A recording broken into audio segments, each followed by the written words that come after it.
Balasore Remuna block ଅନ୍ତର୍ଗତ ଶ୍ରୀଜଙ୍ଗ ଅଚ୍ୟୁତ ସାଗର ନିକଟସ୍ଥ ସନ୍ଥ Nirankar mission ପକ୍ଷରୁ ଶ୍ରୀଜଙ୍ଗ ଶାଖାର ସତ୍ସଙ୍ଗ ଅନୁଷ୍ଠିତ ହେବା ସହିତ ରକ୍ତଦାନ ଶିବିର ଅନୁଷ୍ଠିତ ହୋଇଯାଇଛି। ସକାଳ 10 ଘଟିକା ସମୟରେ ଶାଖାର ସଭାପତି ମୁଖୀ କାର୍ତ୍ତିକ ଚନ୍ଦ୍ର ଦାସଙ୍କ ଉଦ୍ୟମରେ ଅନୁଷ୍ଠିତ ସତ୍ସଙ୍ଗ କାର୍ଯ୍ୟକ୍ରମରେ ନିରଙ୍କାରୀ ମଣ୍ଡଳର ବିଭିନ୍ନ ପ୍ରାନ୍ତରୁ ଶ୍ରଦ୍ଧାଳୁ ଭକ୍ତମାନଙ୍କର ସମାଗମ ଦେଖିବାକୁ ମିଳିଥିଲା।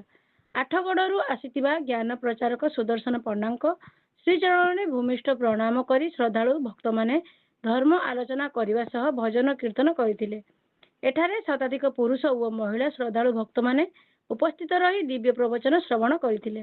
ରକ୍ତଦାନ ମହତଦାନ ଏହାକୁ ଆଖି ଆଗରେ ରଖି ମଣ୍ଡଳ ଶାଖା ପକ୍ଷରୁ ଏକ ରକ୍ତଦାନ ଶିବିର ଆୟୋଜିତ ହୋଇଥିଲା।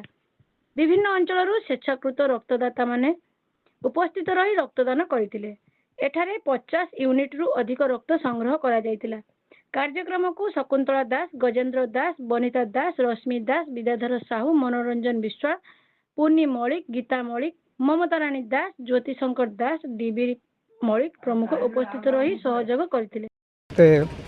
ଜାଣନ୍ତି ପରିଚୟ ଦାସର ଘର ଆଠଗଡ଼ କଟକ। ଦାସ ଇଏ ନିରଙ୍କାରୀ ମିଶନ ସହିତ ଯୋଡ଼ି ହେବା 1976 ମସିହାରୁ ଦୀର୍ଘ ନିକଟବର୍ତ୍ତୀ 50 ବର୍ଷର ଏ ଯାତ୍ରା ଭିତରେ ଦାସ ଜୀବନର ବହୁତ କିଛି ଉତ୍ଥାନ ପତନ ଦେଖିଛି, କିନ୍ତୁ ସତଗୁରୁଙ୍କର କରୁଣାର ମହିମାର ଯେଉଁ ବିଶେଷତା ତାକୁ ମଧ୍ୟ ଅନୁଭବ କରିଛି।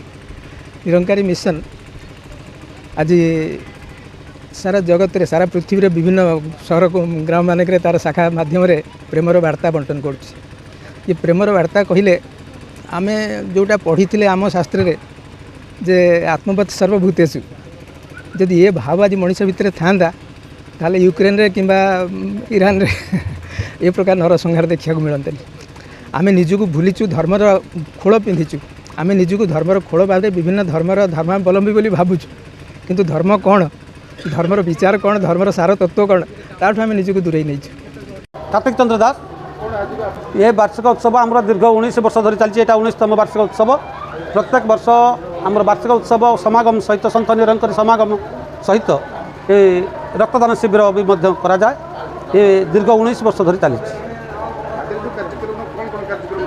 आज कार्यक्रम ये रक्तदान शिविर आउ सन्थ समागम सारा ओडिशार महापुरुष आसी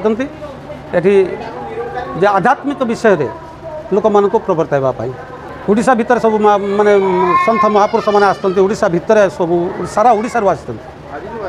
आम आशा रखीचु 50 ରୁ 60। ये कार्यक्रम 10 टारू दिन 2 पर्यंत चलो।